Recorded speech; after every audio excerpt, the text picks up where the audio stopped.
Good afternoon. This is actually a remake of a last video I made. I received some comments that, again, had some problems with the video. I think I have it up too high and it's crackling.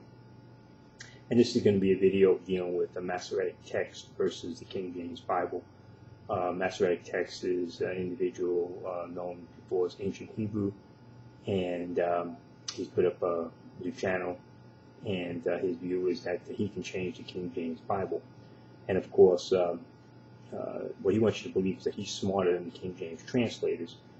And I've dealt with Masoretic text before, and dealing with his translation. He has that he can translate it mechanically and just plug in things like Hebrew. He's a mechanical engineer, and Hebrew is like a language, is somehow like math.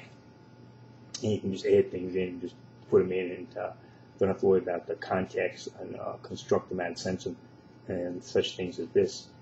And so he has no fear for language. He can read the language, and he can pronounce the language, but it doesn't mean he can think in the language.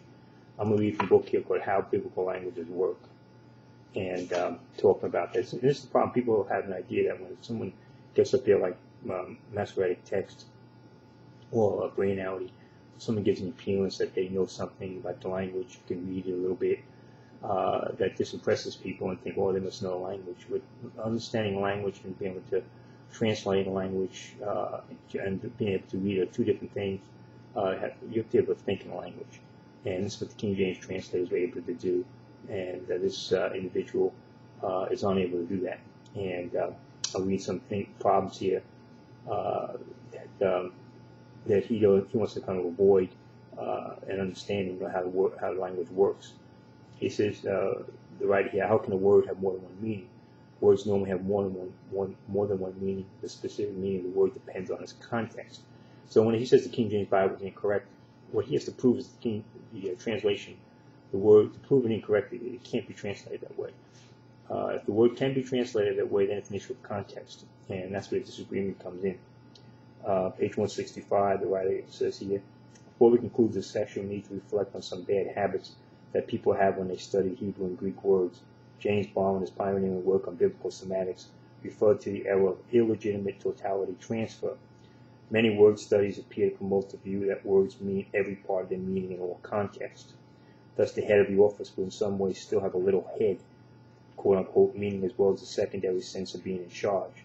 A typical example of this practice in New Testament studies is the understanding that the word ecclesia, congregation, always includes the sense of being called out, since the word is based on prefix, ex, meaning out of, and a root that refers to being called. And here's the problem with dealing with etymology of words opposed to dealing with context. The habit of thinking that every sense of a word will occur in all of its context, or even the habit of seeking some presumed root or primary meaning in all of the word's context, actually works against the principle of context. The meaning of a word has to be deduced from the context in which it is used. To try to derive a meaning from it that does not fit its context runs the risk of importing meaning into the context, which is known as eisegesis, as opposed to exegesis, where you're trying to find out what the word, the translation actually says. He says, what about figurative language? That's an important aspect of understanding a foreign language. There are metaphors, there's idioms. In Hebrews 12:7, one of the issues, idioms is singulars being plurals and plurals being singulars. That is common in Hebrew, and so that's why he, third person singular, can be translated as them, as the King James translators do. When is language ambiguous? It says ambiguity in languages, and so it can't be translated like math. Some phrases or sentences are ambiguous because a particular word or particular words have more than one potential meaning. And so that's a problem there. Some phrases or clauses are ambiguous because of their structure. They can be understood in different ways depending on how the structure of the sentence is interpreted. And so that's an aspect there. And so all these things come into play. Now, when these people come up there saying that they're going to correct the King James Bible, what they have to prove is, what they're trying to say is they're smarter than the King James translators. There's a work here from the Trinitarian Bible Society talking about some of the stance, the ability that these men had. And William Bedwell, He's recognized as the father of Arabic studies in England. He's the author of Lexicon,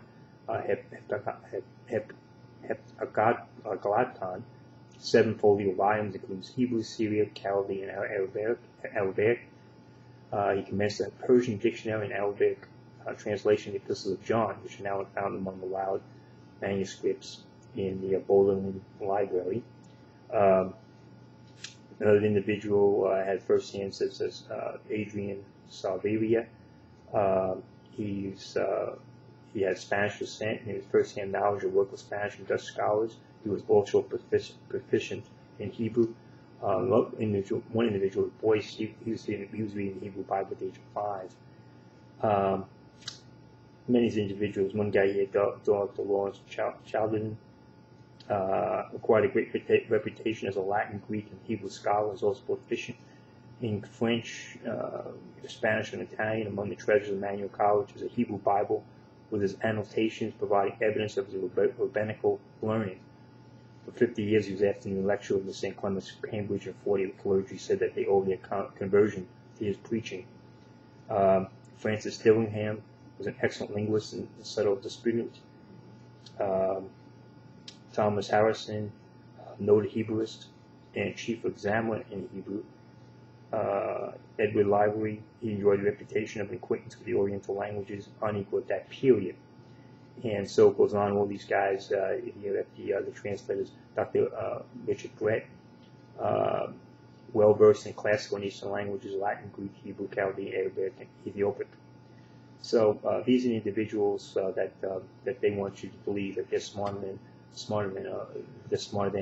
And so don't be impressed by when they get up there with the computer programs and try to show, well, see, this is like the King James Translators didn't understand, I got something wrong. They knew the Hebrew, they knew the Greek, and if they translated a word, they translated it for a reason, and they understood the context and understood the sense.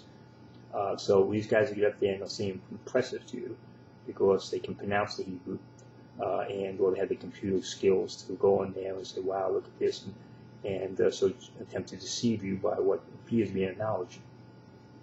But in fact, what they're going against is the greatest translation in history and the best translators in history.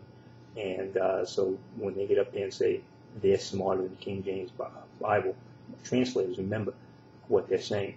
They're saying that these guys, they know more than those who translate the greatest work that's ever been translated, and has stood the test of time for over 400 years. And so when they make their claims, keep that in that context.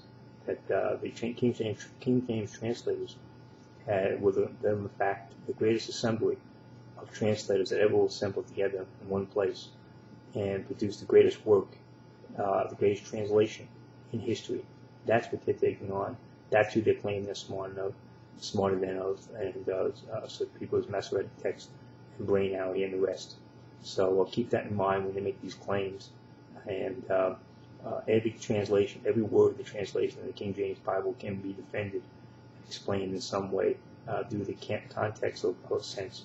And to prove it wrong, you have to prove the word can't be translated that way.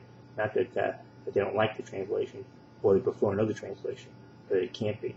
Therefore, there are no errors in the King James Bible because every translation, every word that's in there can be translated that way and can be defended. Amen. Thank you.